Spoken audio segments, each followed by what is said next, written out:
한국교회 목회자 10명 가운데 9명은 남북 통일의 필요성을 인식하고 있는 것으로 나타났습니다. 하지만 절반 이상은 교회에서 통일과 북한 선교 사역을 진행해 본 경험이 없는 것으로 조사됐습니다. 군사 쿠데타와 이에 따른 민주화 요구 시위로 혼란을 겪고 있는 미얀마 사태와 관련해 한국기독교교회협의회가 호소문을 발표하고 미얀마 민주화를 위한 기도와 연대를 요청했습니다. 임시 이사회 체제로 운영되어온 총신대학교가 우여곡절 끝에 법인이사회 구성을 마무리하는 단계에 이르렀습니다. 하지만 교육부가 여성이사를 추천한 것을 두고 설립 목적과 정관을 위반했다며 교단본부가 반발하고 나섰습니다. 미래목회 네트워크가 컨퍼런스를 열어 주일 예배 행위에만 치중했던 한국교회가 이제는 형식적인 예배 틀에서 벗어나 삶을 나누고 대안을 제시해 교회 본질을 회복해야 한다고 강조했습니다. 여러분 안녕하십니까? CBS 뉴스입니다. 한국교회 목회자 10명 가운데 9명은 남북 통일이 필요하다고 인식하고 있는 것으로 나타났습니다. 하지만 절반 이상은 통일과 북한 선교 사역을 교회에서 한 적은 없는 것으로 나타났습니다. 천수연 기자입니다. 목회자 10명 가운데 9명은 남북 통일의 필요성을 인식하고 있는 것으로 조사됐습니다.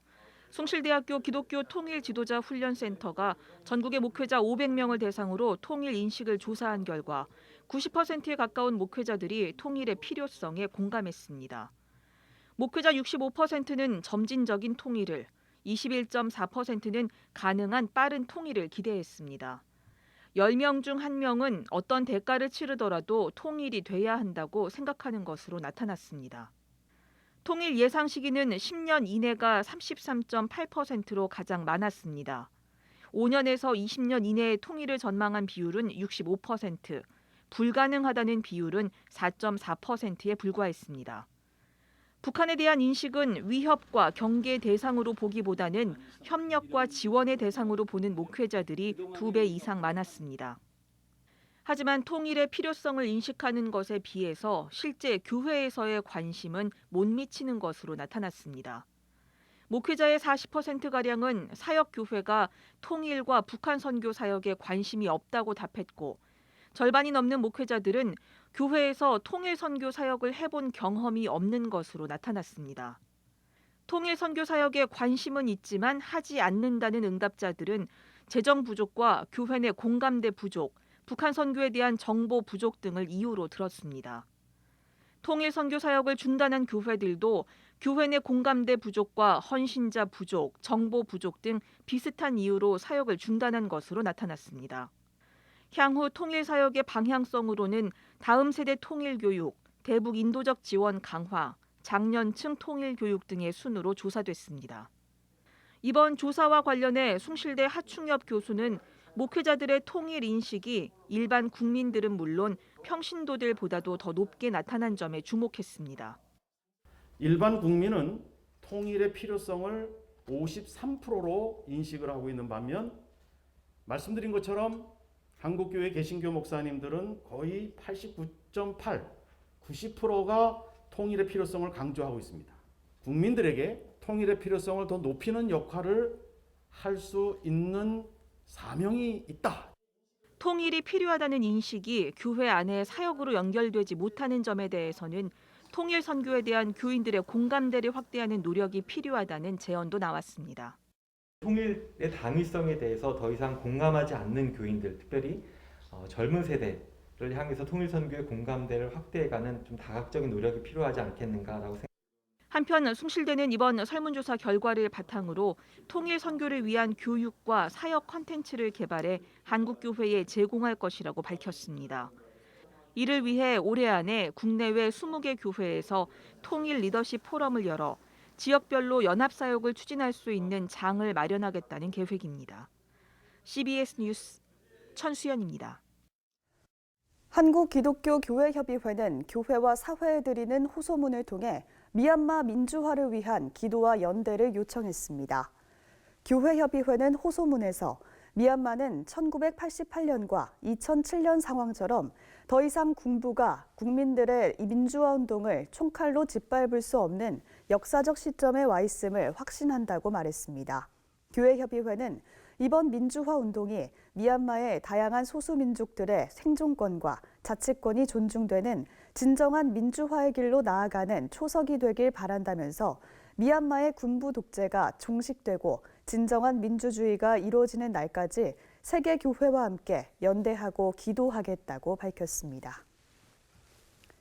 학내 갈등으로 임시이사회 체제로 운영돼 온 총신대학교가 우여곡절 끝에 법인 이사회 구성을 마무리하는 단계에 이르렀습니다.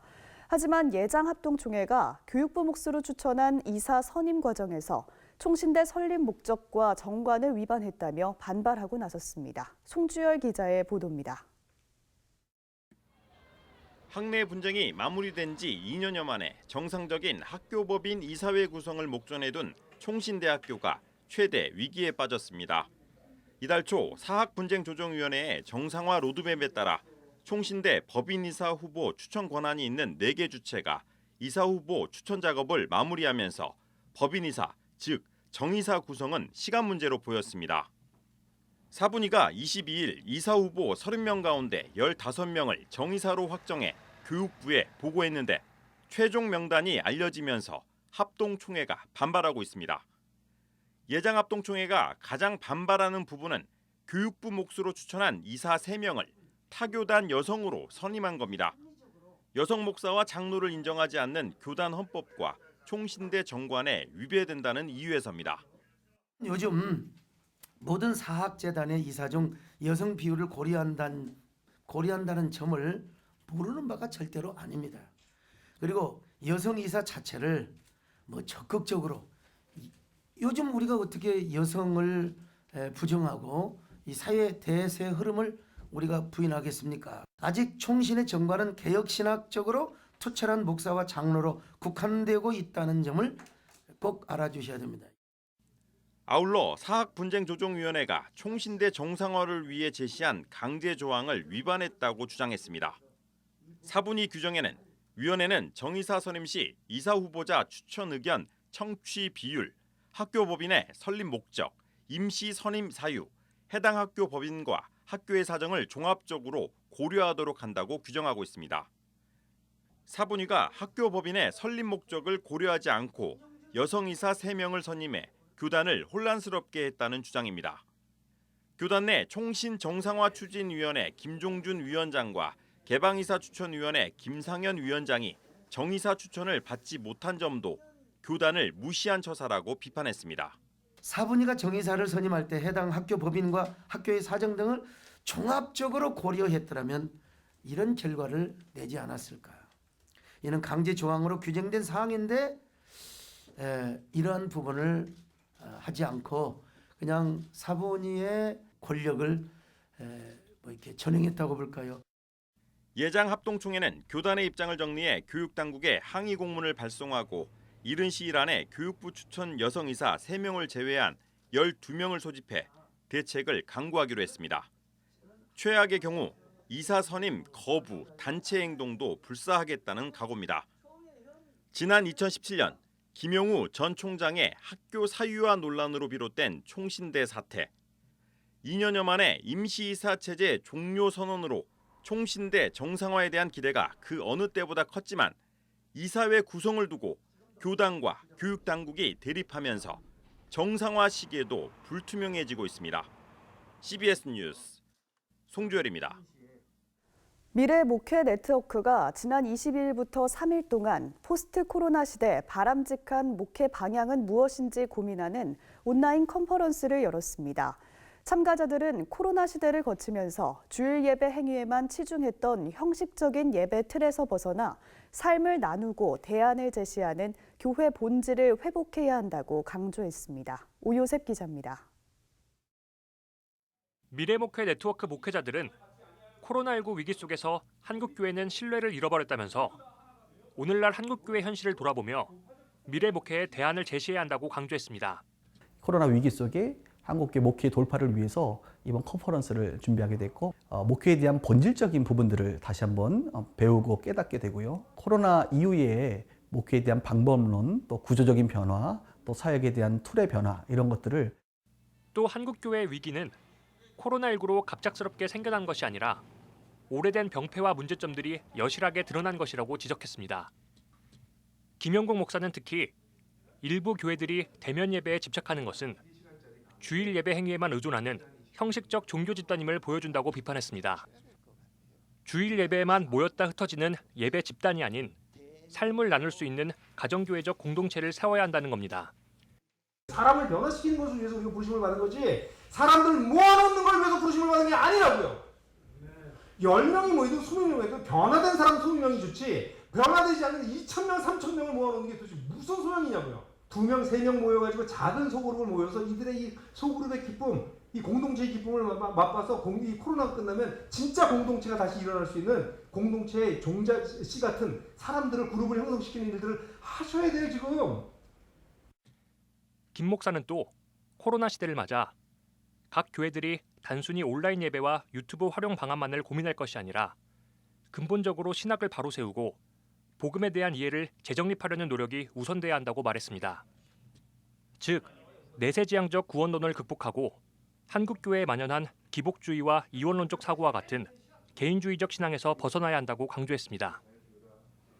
한편 이번 컨퍼런스에선 목회자와 전문가 12명이 나서 공공선교를 비롯해 온라인 목회와 코로나 시대의 전도 등 다양한 주제에 대한 대안을 제시해 눈길을 끌었습니다.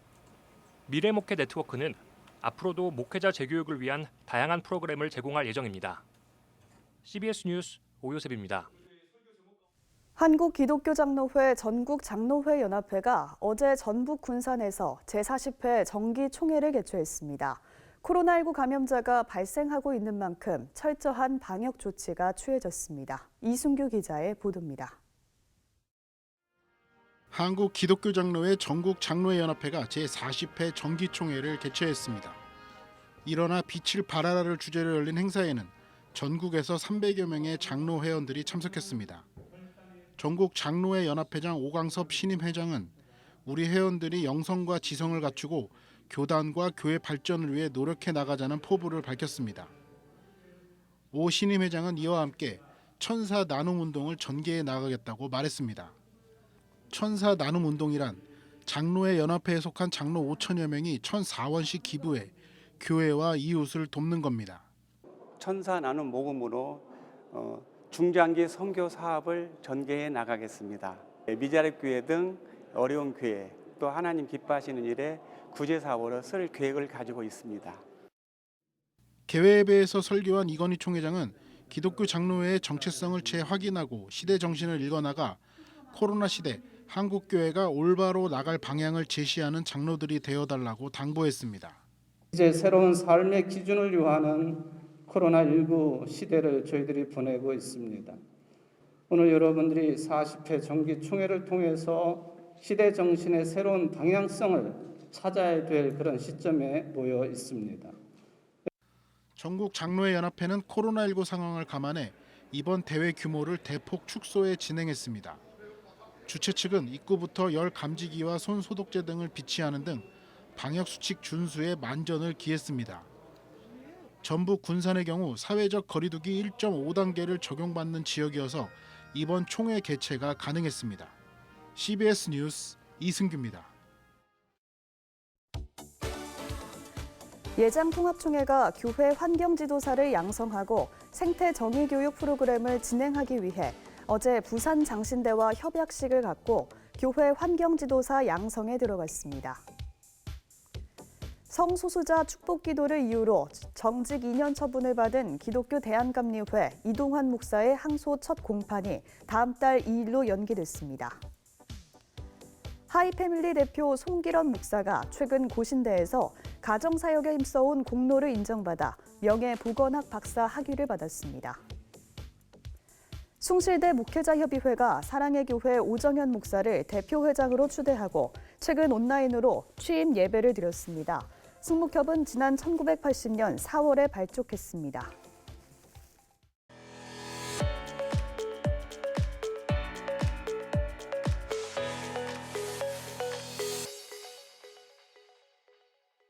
간추린 지역교계 소식입니다. 부산 복음화운동본부는 정기총회를 열고 윤종남 목사의 총본부장 연임을 결정했습니다. 구호물품 나눔센터는 사랑의 물품 나누기 사역을 해외로 확장하기로 했습니다. 부산 복음화운동본부가 2021년 정기총회를 열고 윤종남 총본부장을 비롯한 임원진을 유임하기로 결정했습니다.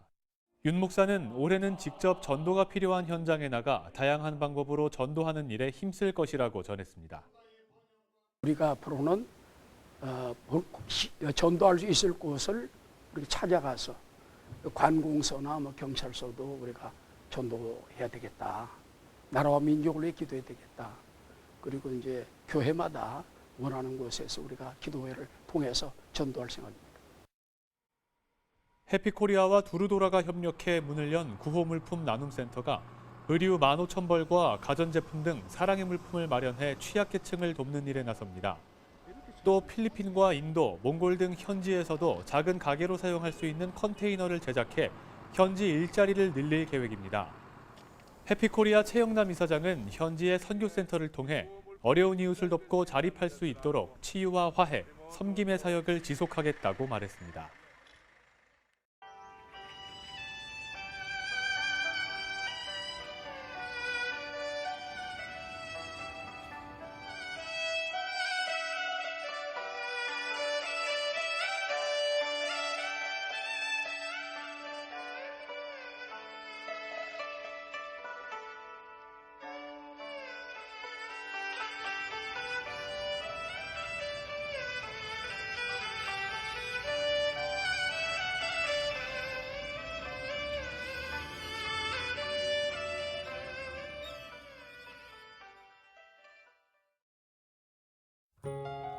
내일은 제주도를 중심으로 전라도와 충청 남부에 비가 내리겠습니다. 그 밖의 지역은 건조한 날씨가 이어질 것으로 보입니다.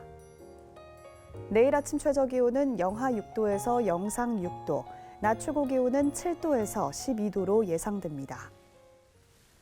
이상으로 뉴스를 마칩니다. 함께해 주신 여러분 고맙습니다.